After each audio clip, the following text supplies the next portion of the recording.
مرزا بشیر الدین کی لکھی ہوئی تفسیر قرآن پاک کی، وہ وہاں پر تفسیر صغیر بچوں کے اندر یا بچیوں کے اندر وہاں انعامات کے طور پہ تقسیم کی گئی۔ ایک سالانہ تقریب کے اندر انعامات تقسیم ہوئے، اس جھوٹی اور تحریف شدہ تفسیر کو نام نہاد اس ممنوع لٹریچر کو وہاں تقسیم کیا گیا۔ اس پر ایک مقدمہ درج ہوا جس کی ایف آئی آر کٹوانے میں 3 برس لگ گئے۔ 3 برس لگ گئے ایف آئی آر نہیں کٹی۔ دسمبر 2019 کا وقوع ہے اور 2022 میں جا کے اس کی ایف آئی آر کٹ رہی ہے۔ 2022 میں جا کے ایف آئی آر کٹ رہی ہے۔ اس کے بعد اس پہ کارروائی شروع ہوتی ہے، نچلی عدالتیں اس کو مسترد کرتی ہیں، کیس سے کوئی سروکار نہیں ہے، حتیٰ کہ وہ case supreme court of Pakistan میں پہنچ جاتا ہے۔ سپریم کورٹ میں کیس پہنچتا ہے، وہاں پہلی پیشی، دوسری پیشی اور تیسری پیشی میں اس کا فیصلہ آ جاتا ہے۔ 6 فروری 2024 کو اس کا فیصلہ آتا ہے۔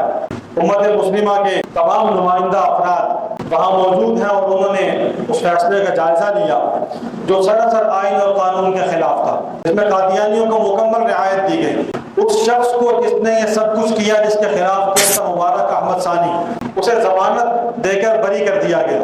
اس کیس پر شور مچا، مظاہرے ہوئے، احتجاج کیا گیا اور بالآخر طے ہوا کہ اس کے خلاف نظر ثانی کی درخواست دی جائے گی، اپیل کی جائے گی دوبارہ۔ ریویو پٹیشن دائر کی گئی اور جج صاحب نے کہا کہ 10 ادارے اس کے اندر ہم طلب کریں گے، کچھ جماعتیں، کچھ افراد، ان کو بلا کر ہم اس کے اندر کچھ کو فریق بنائیں گے اور کچھ سے ہم آرا دیں گے۔ ظاہری طور پر ہم نے تب بھی یہی عرض کیا تھا کہ یہ 1953 کی تحریک مقدس تحفظ ختم نبوت کے بعد منیر انکوائری کمیشن بیٹھا اور اس کمیشن نے مسلمان کی تاریخ پر بات شروع کر دی اور الگ الگ ہر شخص سے یا ہر جماعت کے نمائندے سے پوچھنا شروع کیا کہ آپ بتائیں مسلمان کسے کہتے ہیں، آپ بتائیں مسلمان کی تعریف کیا ہے، آپ بتائیں مسلمان کی تعریف کیا ہے۔ سب نے اپنے اپنے الفاظ میں وہی بات کہی جو مسلمان کی تعریف ہے، الفاظ تبدیل ہے۔ انہوں نے کہا کہ آپ سب مسلمان کی تعریف پر متفق نہیں، آپ مرزائیوں کے خلاف کھڑے ہو جائیں۔ اسی حربے کو جہاں اختیار کرنے کی اور استعمال کرنے کی کوشش کی گئی۔ عدالت عظمیٰ کے اندر بات ہوئی، جب اپیل دائر کی گئی اس پیشی پہ گفتگو شروع ہوئی، بحث ہوئی، جج صاحب نے پھر وہی سوال کیا کہ مسلمان کی تعریف کیا ہے، تو وہاں ایک فاضل وکیل نے انہیں فوراً پکڑا اور بہت دلیری کے ساتھ کہا کہ آپ کو اس تعریف کو دوبارہ سے چھیڑنے کا کوئی اختیار نہیں، اس لیے کہ آئین کے آرٹیکل 260 اور 106 میں غالباً یہ طے ہو چکا ہے کہ مسلمان کی یہ تعریف ہے، وہ آئین کا حصہ ہے، اس کو نہیں چھیڑنے دیں گے اور آپ کو نہیں بولنے دیا جائے گا۔ اس پر جج صاحب خاموش ہوئے اور انہوں نے اس موضوع کو ترک کر دیا۔ ہم نے یہ موقع آنے سے پہلے اپنے حلقوں میں یہ بات کہی تھی کہ نتیجہ یہی نکلے گا کہ انہیں مسلمان کی تعریف پر بحث کرنی ہے، اور وہ ہوا۔ لیکن وکلاء نے محنت کی اور وہ کھڑے ہوئے، انہوں نے اپنے فرض منصبی کو ادا کیا اور انہوں نے جج کو مسلمان کی تعریف پر بات نہیں کرنے دی، بات نہیں ہوئی۔ اس سے آگے بات چلی اور انہوں نے کہا کہ ہم اس ساری بحث و تمہیز کے بعد تمام اداروں، تمام افراد اور تمام وہ لوگ فریق تھے اس کیس کے اندر، ان سب کی گفتگو سننے کے بعد ہم فیصلے کو محفوظ کرتے ہیں، فیصلہ بعد میں سنایا جائے گا۔ فیصلہ محفوظ کر دیا گیا، اس کا انتظار رہا فروری، مارچ، اپریل، مئی، جون، جولائی، کم و بیش یعنی 4 مہینے 5 مہینے گزارے اس سارے دورانیے میں، جس میں نظر ثانی کی اپیل بھی دائر کی گئی، اس کے بعد بھی فیصلے کو 2-2.5 مہینے لٹکا دیا گیا اور 24 جولائی آج سے 2 روز قبل فیصلہ سنایا گیا۔ دیگر جماعتوں کے ساتھ ساتھ مجلس احرار اسلام جو ختم نبوت کے نام پر کام کرنے والی بانی جماعت ہے، 100 برس ہونے کو ہے۔ الحمدللہ اس محاذ پہ جہاں حضرت امیر شریعت اور ان کے رفقاء نے چھوڑا تھا وہیں کھڑے ہیں۔ اس کے نمائندے ہمارے جماعت کے مرکزی ڈپٹی سیکرٹری جنرل مولانا تنویر الحسن احرار سپریم کورٹ میں پہنچے اپنے وفد کے ساتھ، اپنے احباب کے ساتھ، اور وہاں جج صاحب نے کیس کے آخری 3 لائنیں سنائی فیصلے کی۔ فیصلے کی آخری 3-4 لائنیں سنائیں اور کہا کہ فیصلہ بہت طویل ہے، 27 صفحات پر مشتمل فیصلہ ہے، سارا سنایا نہیں جا سکے گا، شام تک اسے ہم ویب سائٹ پر اپلوڈ کر دیں گے۔ وہ گلا بھی باہر آ گئے کہ ظاہری طور پر جو 4 باتیں بیان کی گئی بظاہر تو ان میں کوئی اتنی زیادہ خرابی محسوس نہیں ہو رہی تھی، اور آ کر میڈیا پر بھی گفتگو کر دی اور امت کو ایک پیغام دیا کہ فیصلہ بظاہر جو اب تک ہمارے سامنے آیا مثبت محسوس ہوتا ہے۔ جب تک تفصیلی فیصلہ سامنے نہیں آتا ہم کچھ نہیں کہہ سکتے۔ کچھ دیر گزری، فیصلہ سامنے آ گیا اور سب نے اس کو پڑھنا شروع کیا، اس کو غور کرنا شروع کیا کہ ہے کیا۔ جب دیکھا گیا تو جائزہ لینے کے بعد معلوم ہوا کہ چاچو نے بہت چالاکیاں کی ہیں اور بڑے طریقے سے انہوں نے یہاں پہ قادیانیوں کو ریلیف دیا ہے، انہیں مختلف راستوں سے آزادی اور انہیں اپنی مسلمانوں کی شناخت اختیار کرتے ہوئے بہت سے راستے مہیا کیے کہ جناب جو چاہو جیسے چاہو مرضی کرو، جبکہ قانون اور آئین اس کی اجازت نہیں دیتا۔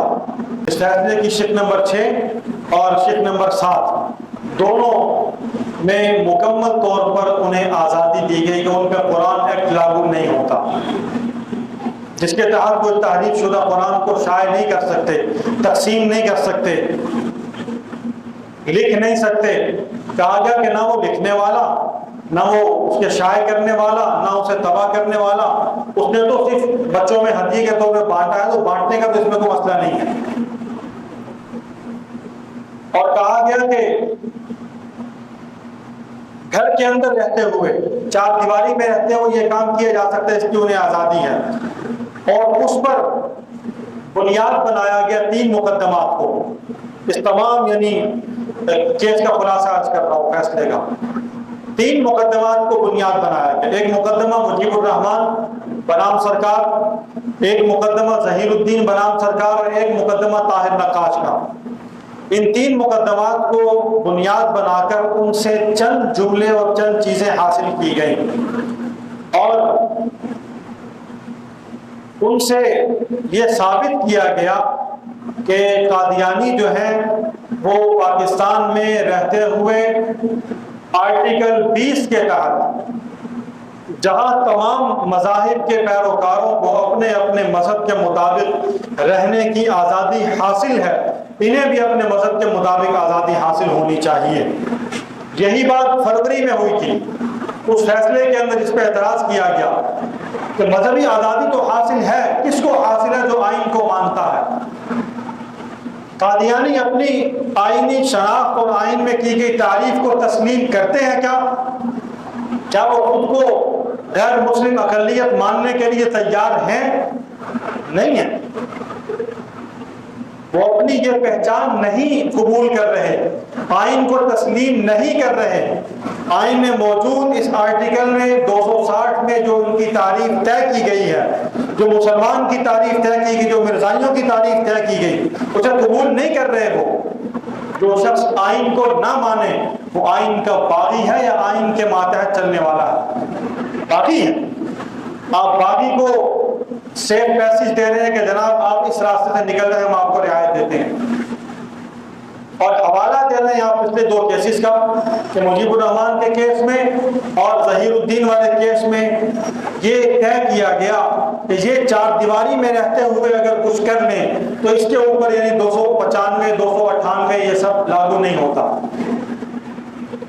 کیا اس سے حضور علیہ السلام کو اذیت نہیں ہے؟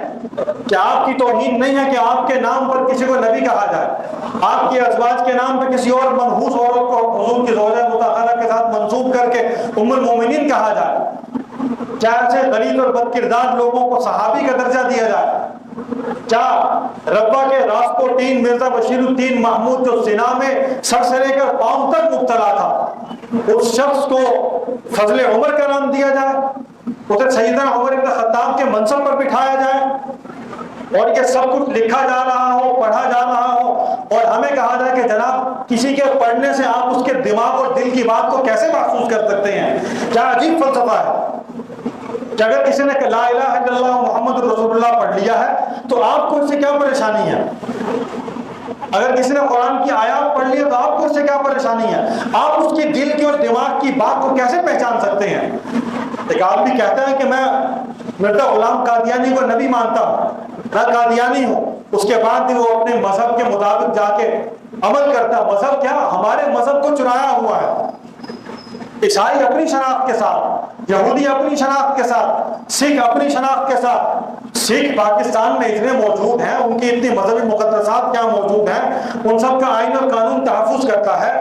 باہر سے آنے والے یاتریوں کو جہاں پر پورا پروٹوکول دیا جاتا ہے، ان کی حفاظت کی جاتی ہے، ان کے مذہبی جو تہوار ہیں ان کو منانے کی مکمل اجازت دی جاتی ہے آئین اور قانون کے دائرے میں رہتے ہوئے۔ ہندوؤں کو پوری اجازت ہے، ہولی کھیلی جاتی ہے۔ عیسائیوں کا کرسمس سب کچھ ہوتا ہے، کون روکتا ہے؟ اس لیے کہ وہ اپنی شناخت کے ساتھ، اور قانون اور آئین انہیں کہتا ہے، آرٹیکل 20 کہتا ہے کہ وہ اپنی شناخت کے مطابق اپنے مذہب میں رہتے ہوئے آزادی کے ساتھ آئین کے تقاضوں کو پامال نہ کرے، آئینی حدودوں سے باہر نہ نکلے، تو اس کے مطابق کریں۔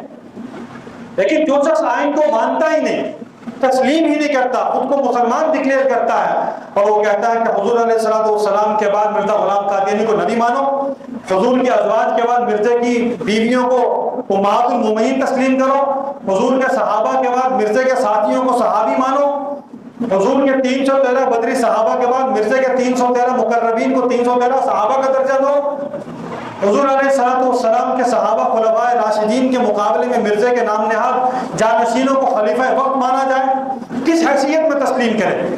کیا یہ مسلمانوں کا شعار نہیں ہے؟ اور آئین اور قانون ان تمام شناختوں کو جو مسلمانوں کے مذہب سے ملتی ہیں اس پہ پابندی عائد نہیں کرتا؟ یہ سب کچھ آئین اور قانون میں موجود ہے، اور اس فیصلے کے اندر آئین اور قانون کی دھجیاں بکھیری گئی ہیں۔ ہم تسلیم نہیں کرتے اس فیصلے کو۔ اس موجودہ مقدمے کے اندر اور اس سارے کیس کے اندر کہا یہ جا رہا ہے کہ وہ اپنے ادارے کے اندر تھے، لہٰذا وہ تو گھر کے اندر کام کر رہے ہیں، ادارے کے اندر نہیں ہیں۔ انہوں نے پورا مذہبی وہاں پہ اپنا نظام سیٹ کیا ہوا ہے، وہاں ان کی عدالتیں ہیں، وہاں ان کے ادارے ہیں۔ آپ کیا کہہ سکتے ہیں کہ اگر وہ مدرسے کے نام سے کوئی ادارہ بنا دے تو وہ ان کے گھر کی بات ہے۔ وہ اگر ملتان کی گلگش کی مارکیٹ کے اندر اپنے عبادت گاہ کے اندر ہر جمعے کو اس ٹائم وہ جمعہ پڑھ رہے ہیں تو ان کے گھر کی بات ہے۔ لوگوں کو پتا ہے کہ قادیانی آ رہے ہیں، جا رہے ہیں، علانیہ جمعہ ہو رہا ہے وہاں پہ۔ نشتر چوک کے پاس ان کے عبادت گاہ کے اندر علانیہ جمعہ ہوتا ہے، خطبہ برطانیہ سے نشر ہوتا ہے، اسے پڑھا جاتا ہے، سنا جاتا ہے، نمازیں پڑھی جاتی ہیں، اذانیں ہو رہی ہیں، کون نہیں جانتا؟ حکومت کی چھتری کے اندر تو ایک ملتان کی 3 عبادت گاہیں ہمارے علم میں سے تو چل رہی ہیں ان کی، اور چناب نگر کی ہر محلے کی ہر گلی کے اندر عبادت گاہ بنا دی گئی ہے۔ 1984 سے پہلے کی عبادت گاہوں کے مینار اب بھی موجود ہیں، کیا وہ امتناع قادیانی آرڈیننس کے ذیل میں نہیں آتے؟ کیا وہ مسجد کی شناخت نہیں ہے؟ اسے بیت الذکر یا بیت الحمد کا نام دینے سے مسجد کی شناخت ختم تو نہیں ہو جائے گی؟ صرف ٹائٹل بدلنے سے آپ کہیں گے کہ یہ شراب ہے، لیکن آپ اس کے اوپر آب زمزم کا لیبل لگا دیں تو بھائی شراب بیچنے والا شراب کے نام پر بیچے گا، وہ کم مجرم ہے، شراب کو زمزم کا لیبل لگا کر بیچنے والا اس سے بڑا مجرم ہے۔ سور کے گوشت کو سور کہہ کے بیچنے والا مجرم ہے، لیکن سور کے گوشت کو بکرے کا گوشت کہہ کے بیچنے والا اس سے بڑے جرمدار ہے۔ آپ کیا کہتے ہیں کہ گھر کے اندر رہتے ہوئے وہ اگر حرام کاری کرتا ہے تو وہ زنا نہیں ہوگا، وہ میدان میں کھڑے ہو کے کرے گا تو وہ زنا ہے۔ وہ گھر کے اندر رہتے ہوئے اگر قانون کی پامالی کرتا ہے، وہ گھر کے اندر رہتے ہوئے اگر کہتا ہے کہ میں فوج کا باغی ہوں، وہ گھر کے اندر رہتے ہوئے کہتا ہے کہ میں آئین کا باغی ہوں اونچی آواز سے، آپ کیا کہیں گے؟ یہ ٹھیک ہے، سب کچھ ہم اسے قبول کرتے ہیں۔ محمد علی جناح صاحب کی وہ توہین کر دیتا ہے، اس پہ آئین لاگو نہیں ہوگا، اس پہ قانون نہیں آئے گا، اس نے تو گھر کے اندر کیا سب کچھ۔ صرف محمد رسول اللہ صلی اللہ علیہ وسلم کی توہین جہاں اور انہیں برداشت ہے، ان میں اور یہود و نصارہ میں کیا فرق باقی رہ گیا؟ کیا فرق باقی رہ گیا ان کے اندر؟